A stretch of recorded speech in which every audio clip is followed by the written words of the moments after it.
हाँ जी, I am back after 10 days। Course complete किया जा रहा था, that self sustaining and self mentoring framework, जिसकी मैं इतने टाइम से बात कर रहा था। 4 या 5 दिन के अंदर वो लाइव हो जाएगा। अब मुझे अगले सवाल का जवाब दो कि सुबह उठने से लेके अब तक कितना काम किया, क्या चल रहा है। काम नहीं हो पा रहा है तो डिस्क्रिप्शन में लिंक मिलेगा उसका, सेल्फ सस्टेनिंग फ्रेमवर्क का। और देश में क्या चल रहा है ये डिस्कस करना भी जरूरी है भाई। मेरे कल को बच्चे पूछेंगे भाई पापा आप क्या कर रहे थे जब देश में वो क्रांति आ रही थी, जब हमारे एजुकेशन सिस्टम को सुधारा जा रहा था, तो मेरे एंड पे मेरे पास में उसकी जवाबदारी हो। काम करने के साथ में ये चीजों का सपोर्ट करना भी जरूरी है, क्योंकि तुम में से बहुत लोग इस बात से नाराज हो जाएंगे कि भाई ये क्या वीडियो बनाई, क्योंकि भाई डिमांड गलत नहीं है। मांगने वाला क्या कह रहा है कि हमें एक अच्छा एजुकेशन सिस्टम दे दो, उसके बाद में तुम्हें जो करना है वो करो। अब हम बोलेंगे भैया इसमें तो पॉलिटिक्स इन्वॉल्व हो गई है, ये तो गलत है, पॉलिटिक्स ऐसी। भाई देख, पॉलिटिक्स कुछ भी हो, कैसी भी हो, मेरा फायदा है एक अच्छे एजुकेशन सिस्टम में। मैं तुम्हारे को जो बैठ के यहाँ consistency, discipline, hard working nature, patience, to do list ऐसे बनाना, ये करना वो सिखा रहा हूं ना। तो वो 100 सीट है किसी एग्जाम की फॉर एग्जाम्पल, उसमें से 60 बिक गई हैं, तो तुम उस कंसिस्टेंसी, डिसिप्लिन, हार्ड वर्क का क्या करोगे? या फिर तुमने यहां इतनी मेहनत कर करके अपने आप को इतना तोड़ लिया है, आगे जाते जाते तक लाइफ में तुम इतना ज्यादा लो आ गए हो, वो हिम्मत ही नहीं बची है, वो हिम्मत जुटा ही नहीं पा रहे हो, तो तुम्हारा हक कोई और पैसे वाला खा गया। तो इन सब चीजों के ऊपर भी बोलना जरूरी है। अगली चीज, बहुत बहुत मेहरबान, बहुत बहुत शुक्रिया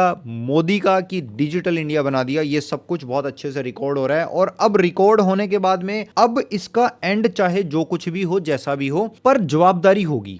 अब जब भी कोई सरकार कोई भी डिसीजन लेगी, कुछ भी कोई पेपर लीक होगा, तो ये थोड़ा सा तो रात को सोने से पहले सोचेंगे कि भाई पेपर लीक हुआ है, इस बार फिर दोबारा बच्चे नहीं भड़क जाए, इस बार फिर दोबारा कुछ नहीं हो जाए। थोड़ी जवाबदारी अब आएगी सामने वालों की। अगली चीज, जो पुलिस प्रशासन या जितने टाइम से बिल्कुल मौन व्रत धारण कर रखा था हम लोगों ने, हमारे देश की पब्लिक ने, हम स्टूडेंट्स ने, हम जितना सहन कर रहे थे, वो अब कहीं ना कहीं एक शुरुआत हुई है कि भाई हम सहन नहीं करेंगे। अब तुमने अगर आगे कुछ किया तो पिछला तुम्हें याद है जो हमने, हमारा जो हाल हुआ था, उसके बाद में तुम्हारी कितनी बदनामी हुई थी, उससे ज्यादा अब आगे हो सकती है। इस बात से सरकार डरेगी। जो मीडिया है उसको भी उसका मुंह दिखाया गया कि तुम सालों बिके हुए हो, तुम्हारी कोई औकात नहीं है। जिस तरीके से मीडिया को भी जलील किया जा रहा है, लाइक लोकल जितने भी इंस्टाग्राम या यूट्यूब के ऊपर जितने भी न्यूज प्लेटफॉर्म्स हैं, इंटरनेशनल मीडिया जिस तरीके से कवर कर रहा है, उस तरीके से खुल रही है बहुत सारे अंधभक्तों की। देखो, तुम किसी को भी सपोर्ट करो भाई, तुम बोलो भाई मैं तो हूं ही जो अभी करंट गवर्नमेंट है ना उसका सपोर्टर हूं, और मैं हूं 100%, पर भाई पेपर लीक होना गलत है या नहीं है? बस इतनी सी बात का जवाब दो। हाँ, पेपर लीक होना तो गलत है, तो भाई इसका जवाब क्या है कि पेपर लीक होना कब बंद होगा, या ये किस तरीके से रुकेगा? या तुम और हम या हमारे बच्चे, हमारा परिवार सफर करता रहेगा? आज सिर्फ पेपर लीक होना एक चीज नहीं है भाई, ये ना एक लाइसेंस है प्रशासन के पास में कि हम जो भी करेंगे वो सहना पड़ेगा। प्रशासन के अंदर सारा कुछ आ गया है, पुलिस भी आ गई है, सब कुछ आ गया है कि एक पुलिस वाला किसी भी आम नागरिक को रोड पे बुला के थप्पड़ मार देगा, धमका देगा, वो आम नागरिक कुछ नहीं कर सकता। पर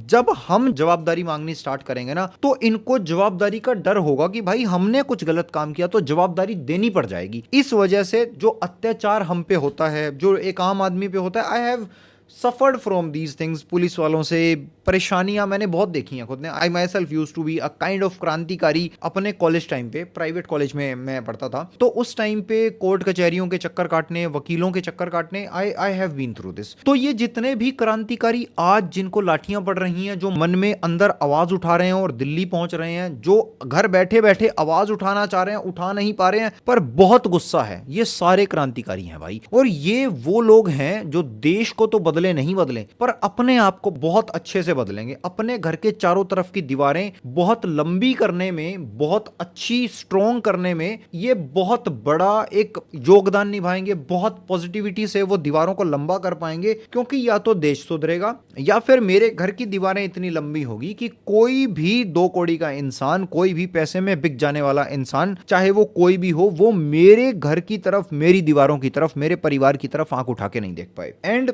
जिस तरीके से ये एक पहली बार बहुत सालों के बाद में हमने देखा है देश को इकट्ठा होते हुए, स्टूडेंट्स को एक दूसरे का सपोर्ट करते हुए, हम धर्म, जाति, जितना भी ये अमीर गरीब, जो भी ये डिफरेंस क्रिएट करके हम लोगों को लड़ाया जाता है, उन सब से उठ के जो हमने ये आवाज उठाई है, जो हमारे देश की पब्लिक ने जो आवाज उठाई है, बहुत बढ़िया भाई, बहुत मजा आया उन सब लोगों के लिए, स्टूडेंट्स के लिए जिनको मार पड़ी, उनके लिए दुख बहुत है, पर ये होना जरूरी भी था भाई। अगर ये नहीं होता होता तो बहुत अंधे लोगों की आंखें नहीं खुलती। हाँ, जो है ही एक्चुअल में परमानेंटली ब्लाइंड है उसका हम कुछ नहीं कर सकते हैं, बट जो वो बीच में थे ना यार कि क्या है, कौन सी सरकार अच्छी है, क्या होना चाहिए, उनकी भी बहुत लोगों की आंखें खुल गई हैं। एंड इससे ये जितना भी इस तरीके के कंटेंट पे जो प्रोटेस्ट चल रहा है उस पे मिलियंस में व्यूज आ रहे हैं, मिलियंस में लाइक आ रहे हैं, ये सारा का सारा वोट बैंक है भाई। जो कल को आज देख रहा है ना, जो आज चीजें, ये देखने वाला कल को सब कुछ जज करेगा कि भाई उस टाइम का याद है किस तरीके से लाठियां पड़ी थी, उस टाइम ऐसा हुआ था।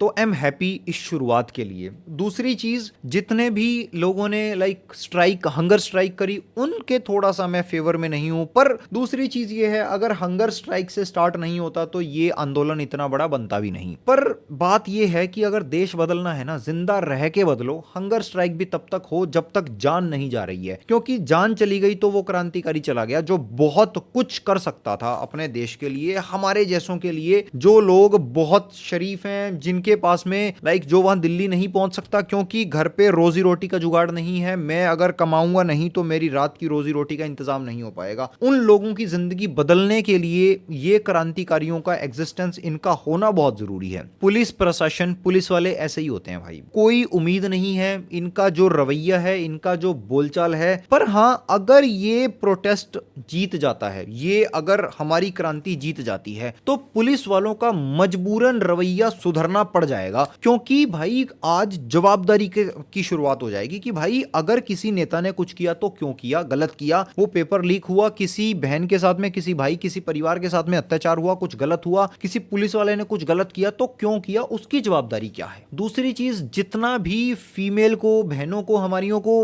हरास किया गया है, टॉर्चर किया गया है, वो गलत बैड टच किया गया है, किस तरीके से मारा पीटा गया है, भाई आदमी की जात ही दरिंदे की जात होती है भाई। कोई सिर्फ आदमी, सिर्फ वही सही है जो तुम्हारा बाप है, भाई है, घर परिवार का हिस्सा है, या तुम्हारा हस्बैंड है, तुम्हारा बॉयफ्रेंड है। और ये हस्बैंड बॉयफ्रेंड में भी वो इंसान जो सच में तुम्हें, तुम्हारे लिए चाह रहा है, तुम्हारे एग्जिस्टेंस को सपोर्ट कर रहा है। बाकी सब दरिंदे होते हैं भाई, इनसे बच के ही रहा जाए तो ठीक है, और इनसे लड़ने के लिए खुद को स्ट्रोंग, मजबूत, काबिल बनाया जाए तो ठीक है। जूत मारने से ही इसकी एक आदमी जो दरिंदा होता है ना, उसकी औकात उसको दिखाई जाए तो ही ठीक है। एक और स्टोरी, अभी मैं कल बैंक में गया हुआ था, जो गार्ड होते हैं बैंक के, वो गार्ड किसी स्टूडेंट को कह रहे थे, भाई तू जंतर मंतर पे तो नहीं गया, भाई बेटा इसमें कुछ नहीं रखा, अपने घर पे बैठ के पढ़ाई करो। बेवकूफ कहेंगे, दिमाग खराब, गरीब आदमी, तू गरीब ही रहेगा एक तो। दूसरी बात, जब किसी एग्जाम को लेके 100 सीट हैं, अब तू मुझे एक बात बता, तेरी ही लड़की एक नंबर से रह गई है उस एग्जाम में, और जो 100 में से 60 सीटें बिक गई, अगर वो नहीं बिकी होती ना, तो तेरी ही लड़की उस एक नंबर की वजह से वो गवर्नमेंट जॉब पा जाती, तेरा लड़का वो गवर्नमेंट जॉब पा जाता, जिसकी वजह से तेरे घर में एक एयर कंडीशनर लगता, उसकी वजह से तू गाड़ी ले पाता, बहुत कुछ तेरी जिंदगी में आने वाली पीढ़ियां बदल जाती।